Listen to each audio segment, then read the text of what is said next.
maka semua yang Anda mintakan di detik itu akan langsung dikabulkan oleh Allah Subhanahu wa taala. Ketika ada orang yang berkata, "Ya Allah, benar akan dikabulkan," maka langsung oleh Allah dipertanyakan imannya. Jadi kalau Anda cuma baca dengan lisan, nggak sampai ke hati, nggak sampai ke jiwa, maka mustahil apapun yang Anda minta akan dijawab, mustahil. Isya ini, bacakan dalam hati kita, apa yang paling sulit dalam hidup kita yang ingin dimintakan solusinya kepada Allah. Hari ini kita akan lanjutkan pada pembahasan ayat yang terakhir, yaitu pada firman Allah Subhanahu wa taala, "Siratal ladzina an'amta 'alaihim ghairil maghdubi 'alaihim waladdallin."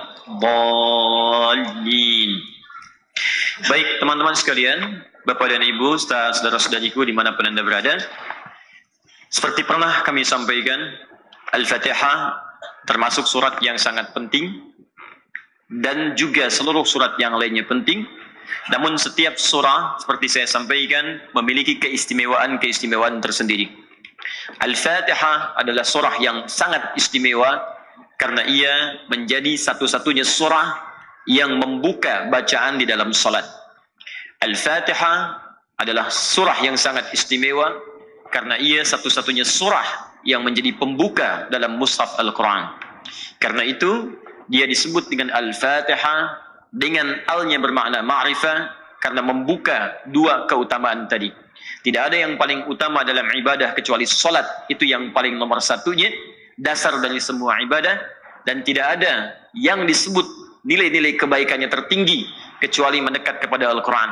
Itu yang disebutkan oleh Nabi SAW dalam sabdanya, "Khairukum man ta'allama al-Qur'ana wa 'allamah." Yang terbaik di antara kalian adalah orang yang mau belajar Al-Quran lalu mengamalkannya. Baik itu salat yang menjadi amalan pertama yang akan dihisab di hari kiamat. Inna awwalu ma yuhasabu bihil 'abdi yaumal qiyamati as-salat. Inna awwala ma yuhasabu bihil 'abdu yaumal qiyamati as-salat. Sungguh amal pertama yang akan dihisab oleh Allah, kata Nabi, di hari kiamat adalah salatnya. Ya, jika salatnya baik, idza saluhat saluha sa'iru amali. Jika salatnya itu benar dan baik, maka benar dan baiklah seluruh amalan yang lainnya. Wa idza fasadat fasada sa'iru amali, dan jika salatnya itu jelek, maka akan berdampak pula pada buruk amalan-amalan yang lainnya.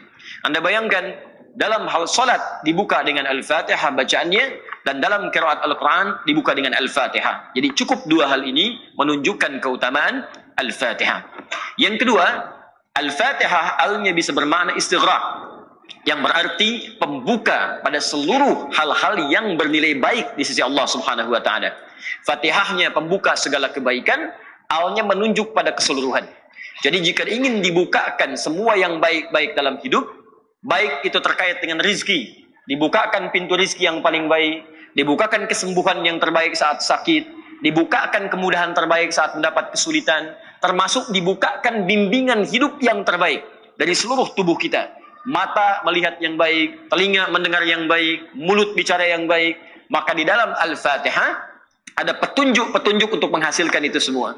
Cukuplah Anda menguasai ayat ini seluruhnya dengan makna-maknanya, maka itulah kemudian akan mendatangkan kemuliaan besar di dalam kehidupan kita. Karena itulah Al-Fatihah disebut juga dengan nama Al-Kafi, yang mencakup semua nilai-nilai kebaikan, yang dengan cakupan itu cukup bila kita menguasainya, maka kita akan dapatkan seluruh tahapan-tahapan kemuliaan itu. Saya sudah terangkan dari awal sampai dengan ayat yang ke-6. Sekarang kita akan sambungkan pada ayat yang ke-7. Sebelum masuk ke ayat yang terakhir ini, saya ingin tegaskan kembali, dalam salah satu hadis qudsi yang pernah kita bahas di pertemuan terakhir, jika seseorang benar membaca Al-Fatihahnya dengan hatinya yang paling dalam, lalu dia amalkan dengan baik, maka kata Allah melalui lisan Nabi SAW di hadis qudsi, perhatikan kalimatnya, "Hadza baini wa baina 'abdi." Ini adalah perjanjian antara aku dengan hambaku. "Wali 'abdi ma sala." Jika hambaku benar sampai bacaan Al-Fatihah di ayat yang terakhir kemarin, "Iyyaka na'budu wa iyyaka nasta'in." Jika benar bacaannya sampai di situ, kata Allah, "Ma sala." Bonus pertama yang diberikan, apapun yang ia minta saat ini, aku akan kabulkan. Ingat itu? Apapun yang ia minta saat ini, aku akan kabulkan. Karena itu, pembuka perintah sholat, itu diawali dengan kalimat minta sesuatu. Quran surah kedua Al-Baqarah ayat ke-45. Wasta'inu bis-sabri was-salat. Perhatikan cara menerjemahkannya. Kata Allah, jika Anda punya kesulitan dalam hidup, apapun jenisnya, maka terimalah itu dengan sabar. Lalu mintakan solusinya kepada Allah. Logika sederhananya begini. Kalau bapak ibu ada kesulitan tentang perihal tertentu, maka Anda kan akan mencari pakar untuk menyelesaikannya. Handphone rusak, perginya kan ke tukang handphone kan? Servis di situ. Motor ada masalah, pergi kemudian ke bengkel. Baik, fisik ada masalah, pergi ke dokter. Jelas ya? Sekarang hidup kita punya masalah. Maka yang bisa menyelesaikan semua itu, kita harus datang kepadanya. Siapa itu? Carilah yang tidak punya batas dalam pemberiannya. Bukan cuma sekedar memperbaiki motor Anda dengan kun fayakun dan ditunjukkan kepada bengkel terbaik. Bahkan ia mampu mendatangkan motor yang lebih baru. Maka ketika Anda memohon kepadanya, kata Allah, saya akan panggil engkau setiap hari supaya engkau bisa menyampaikan kepadaku keluhan apa yang sedang kau rasakan. Masalah apa yang Anda miliki? Maka datang kepadaku, kata Allah, karena aku tidak punya batas dalam pemberian. Maka muncullah kalimatnya, wasta'inu bis-sabri was-salat. Jika engkau punya persoalan dalam hidup, sabar dulu terima. Nanti saat sholat, datang kepadaku, mintakan apa yang ingin kau mohonkan. Karena itu sholat disebut dengan sholat. Di dalam semua kitab fikih, itu seakar dengan kata ad-du'a. As-salatu fil lughati hiya ad-du'a. Sholat secara bahasa artinya doa. Karena itu semua bacaan sholat, dari mulai takbir sampai dengan salam, isinya doa semua. Silahkan Anda cek. Ya, saat mulai takbir, Allahu Akbar, Allahumma ba'id baini wa baina khatayaya, doa. Anda ruku, subhana rabbiyal azim, doa. I'tidal, sami Allahu liman hamidah, dan seterusnya, doa. Sujud, doa. Duduk di antara dua sujud, jelas doa. Rabbighfirli warhamni, dan seterusnya. Tahiyat, doa. Bahkan sebelum kita salam, bukankah kita minta 4 permintaan yang paling utama? Ya, Allahumma inni a'udzubika min adzabi jahannam, wa min adzabil qabri, wa min fitnatil mahya wal mamat, wa min syarri fitnatil masih dajjal. 4. Masih doa juga. Ditutup dengan salam pun doa. Assalamualaikum warahmatullahi. Doa. Mendoakan sekitaran kita, semoga Anda selamat dalam kebaikan, mendapatkan rahmat Allah dan berkahnya. Kanan kiri, semua doa. Dan berita baiknya, saat Anda mulai berdoa dalam keadaan berdiri, kata Allah, kalau benar bacaan Al-Fatihahnya, maka semua yang Anda mintakan di detik itu akan langsung dikabulkan oleh Allah Subhanahu wa taala. Ada yang berkata, "Masa sih?" Akhirnya, "Masa sih ya Allah?" Makanya ketika ada orang yang kemudian menyoal, "Masa sih?" Maka ditanyakan oleh Allah, "Iman kamu di mana?" Katanya, "Yakin dengan saya." Katanya beriman. Iman itu yakin tanpa ragu. Saya ulangi, iman itu yakin tanpa ragu. Jadi kalau Anda ingin berinteraksi dengan Al-Quran, nggak boleh ragu. Karena itu kalimat Quran dibuka dengan jangan pernah ragu. Dzalikal kitabu la raiba fi. Dzalikal kitab, semua isi Al-Quran itu la raiba fi, jangan pernah diragukan. Karena itu ketika Anda yakin tanpa ragu disebut dengan iman. Orangnya disebut dengan mukmin. Ketika ada orang yang berkata, "Ya Allah, benar akan dikabulkan," maka langsung oleh Allah dipertanyakan imannya. Dipindah ke Quran surah kedua Al-Baqarah ayat 153. Paling kanan sebelah bawah. Kalimatnya sama persis, tapi pembukaannya berbeda. Yang pertama Al-Baqarah ayat 45, wasta'inu bis-sabri was-salat. Ada yang berkata, "Benar ya Allah," langsung dibalikan oleh Allah. "Ya ayyuhalladzina amanu." Hai orang-orang yang telah beriman, engkau kan sudah beriman. Masa masih nggak yakin juga dengan saya? Kamu masih ragu, kata Allah. Di mana iman kamu? Jadi kalau ada ayat dibuka dengan kalimat iman, ya ayyuhalladzina amanu, 68 kali disebutkan dalam Al-Quran. Jika ada ayat dibuka dengan kalimat iman, maka informasi yang disampaikan sekaligus mempertaruhkan keimanan kita di hadapan Allah. Kalimat salat dibuka dengan iman pertamanya. Alladzina yu'minuna bil ghaib wa yuqimunas salat. Artinya sebelum salat kita yakin dulu ada manfaat dalam salat. Jadi kalau ada orang yang tidak salat dipertanyakan imannya di mana? Sama persis kalau ada orang yang salat dan tidak memohon kepada Allah atau ragu, kata Allah, iman kamu di mana? Ya ayyuhalladzina amanu sta'inu bis sabri was salat. Karena itu sebelum kita dalami lebih jauh, saya ingin tekankan dulu nih sebelum Isya. Begitu Anda sampai pada kalimat iyyaka na'budu wa iyyaka nasta'in, maka tanamkan keimanan dalam diri kita. Itu poin pertamanya. Yakin pasti Allah kabulkan. Yakin kalau kita minta pasti Allah akan berikan. Jadi kalau Anda cuma baca dengan lisan, nggak sampai ke hati, nggak sampai ke jiwa, maka mustahil apapun yang Anda minta akan dijawab. Mustahil. Ya, lihat rumusnya. Sebentar, sebelum masuk ke ayatnya, saya terangkan kaidahnya dulu. Buka Quran surah ke-49 ayat 14. Bismillah. Quran surah 49 Al-Hujurat ayat 14.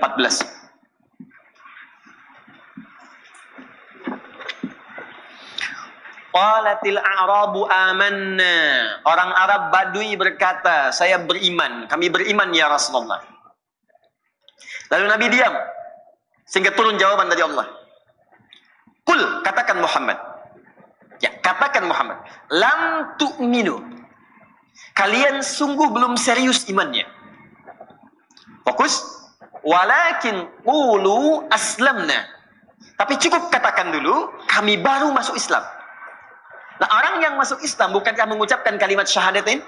Asyhadu an la ilaha illallah wa asyhadu anna Muhammadan Rasulullah. Jadi lisannya mengucapkan kalimat iman, ya, maka dengan kalimat itu menjadi muslim dia. Jadi baru di lisan. Nah, kalimat yang di lisan ini mesti dimasukkan ke dalam hati supaya sampai di jiwa kita. Kalau sudah sampai ke hati, nanti iman yang di hati ini akan membimbing seluruh tubuh kita. Masuk ke mata, matanya dijaga dengan iman. Masuk ke lisan, lisan dibimbing pakai iman. Beda antara lisan beriman dengan yang belum beriman lain. Ya, perhatikan ketika Nabi bahkan Al-Quran menyebut lisan, itu disebutkan imannya dulu. Ya ayyuhalladzina amanu la yasraq qaumin qaum. Hai orang-orang beriman yang telah beriman, iman Anda akan membimbing lisan Anda untuk tidak saling mencela dengan orang lain. Iman Anda akan membimbing lisan Anda la yaghtab ba'dukum ba'du, untuk tidak bergosip. Jadi kalau ada iman dalam diri kita, itu imannya akan langsung sampai ke lisan, jangan gosip. Saya tidak, Ustaz, bagus. Tidak seperti ibu itu tuh. Kalau gosip tuh sama. Ya. Jadi kalau iman kita itu masih ada, itu langsung bahkan seketika ada kebagian pikiran kita mengatakan ini nggak bagus. Pernah ada perasaan begitu? Ya, ada gambar-gambar yang nggak bagus, tiba-tiba ini nggak baik. Ya, qul lil mu'minina yaghuddu min absarihim. Katakan pada pria-pria yang punya iman, iman itu akan otomatis masuk ke mata membimbing. Jangan lihat yang nggak bagus. Ke kaki sama, ke tangan sama. Jadi itu kalau iman masuk ke dalam jiwa kita, ke dalam tubuh kita, maka dia akan membimbing seluruh elemen tubuh kita untuk berlaku yang baik-baik. Tapi kalau cuma di lisan saja, nyampe ke lisan diucapkan, nggak nyampe ke hati. Walamma yadkhulul imanu fi qulubikum. Lihat ayatnya. Sedangkan iman yang kau ucapkan itu, engkau tidak sampaikan dia ke dalam jiwamu. Akhirnya beragama itu hambar. Salat cuma di lisan, Allahu Akbar, cuma nyampe sini aja, nggak nyampe sini. Karena diucapkan cuma di lisan, nggak sampai ke dalam jiwa, akhirnya yang di jiwa nggak memberikan bimbingan kepada kita. Memang lisannya Allahu Akbar, tapi di pikirannya WA hu Akbar, Facebook hu Akbar, YouTube hu Akbar, Allahu Akbar, tang ting tung ting tang ting tung tang ting tung. Jadi yang Akbar siapa gitu? Jadi kalau iman sudah masuk dalam jiwa, selesai. Begitu mau sholat, dia kondisikan handphonenya silent. Ada yang dia matikan dulu. Dia siapkan jiwanya. Itu yang dimaksudkan iman hadir dalam jiwa. Makanya setiap lisan kita berucap, pandangan kita menatap, lisan kita mendengar, pastikan semua dibimbing oleh iman. Kebanyakan orang yang sholat, ketika mengucapkan kalimat itu di era kekinian, itu semua bacaannya tidak bersumber dalam jiwanya. Cuman di lisan aja gitu. Coba tanyakan pada diri Anda ketika sholat. Masuk nggak bacaan itu ke hati Anda? Dibaca nggak dengan sepenuh jiwa? Jangan-jangan cuma takbir Allahu Akbar, tapi nggak nyampe ke jiwa. Beda kalau nyampe ke jiwa, Bu. Pak, Abu Bakar tuh sampai gemetaran mengucapkan itu. Allahu Akbar. Lisan berkata Allah Maha Besar. Pikiran menerjemahkan Allah yang paling agung. Hati mengatakan, ya Allah, aku mengucapkan Kau yang paling besar. Aku takut setiap hari mengucapkan Kau yang paling besar, tapi aku selalu merasa paling besar dibandingkan orang lain. Sombong dengan orang lain. Merasa angkuh. Yang paling hebat dibandingkan yang lainnya. Merasa yang paling tinggi. Sementara setiap hari aku katakan Kau yang paling besar. Lisan berkata Allah yang Maha Besar, tapi selesai sholat merasa yang paling bagus sholatnya. Yang paling hebat dalam keilmuannya. Yang paling tinggi status sosialnya. Katanya Allahu Akbar, tapi setiap hari merasa akbar. Itu kalau benar-benar sholatnya demikian dalam jiwa, itu baru takbir sudah menangis, Pak. Ingat dosa. Allahumma ba'id baini wa baina khatayaya kama ba'adta baina al-masyriqi wal maghrib. Siapa yang bisa baca doa ini dengan hatinya, tersungkur dan terjatuh air matanya. Allahumma ba'id baini wa baina khatayaya. Khata'un, satu kesalahan. Akhta'un, banyak salah. Khataya, salahnya banyak sampai nggak kehitung. Tambah ya kecil di akhirnya. Ya, aku ngaku. Ya, terakhir itu ngaku. Khataya, ya Allah, aku mengakui dalam sholat ini aku banyak salahnya, nggak terhitung. Sedangkan cita-citaku itu ingin ke surga, ya Allah. Cita-citaku ingin berjumpa Rasulullah, tapi aku masih banyak salah. Maka mohon ya Allah, jikapun aku wafat dalam sholatku sekarang, karena di Al-Baqarah 46 itu, siapkan dirimu dalam sholat. Mungkin itu sholat terakhir kamu. Alladzina yadhunnuna annahum mulaqu rabbihim wa annahum ilaihi raji'un. Kata Allah, kalau pengen khusus sholatnya, rasakan mungkin saat itu engkau akan kembali menghadap Allah Subhanahu wa ta'ala. Makanya ada riwayat mengatakan, kata Imam, sallu salatan muwadda'. Salatlah engkau seakan-akan salat perpisahan dalam hidupmu. Di begitu Anda mengatakan, ya Allah, kalau aku wafat pun dalam salat ini, mohon jauhkan antara aku dengan kesalahan yang aku telah perbuat dalam hidup, sejauh timur dan barat yang tidak pernah bersatu. Aku tobat, ya Allah. Jadi kalau benar-benar bacaan kita dari jiwa kita, dan membaca dari ta'awud sampai bismillah, hamdalah, sampai bahkan iyyaka na'budu wa iyyaka nasta'in, kata Allah, apa yang kamu minta sekarang aku akan kabulkan. Isya ini bacakan dalam hati kita, minta dengan khusyuk, dan ketika sampai pada kalimat iyyaka na'budu wa iyyaka nasta'in, coba rasakan, minta dalam hati kita apa yang paling sulit dalam hidup kita yang ingin dimintakan solusinya kepada Allah. Maka saat Anda mengucapkan ihdinas siratal mustaqim, seperti saya jelaskan maknanya di pertemuan yang lalu, maka sertakanlah dalam jiwa kita semua kesulitan itu untuk dimintakan solusinya oleh Allah. Pertanyaannya, jika Anda mampu mendapatkan itu semua, seperti apa pemberian Allah yang akan dianugerahkan kepada kita? Itulah jawabannya di ayat yang ke-7 yang akan kita bahas setelah menunaikan salat Isya berjamaah. Tapi praktekkan dulu apa yang kita sampaikan dalam salat Isya. Semoga Allah mengabulkan insyaallah. Ya. Subhanakallahumma bihamdika asyhadu an la ilaha illa anta astaghfiruka wa atubu ilaik. Assalamualaikum warahmatullahi wabarakatuh.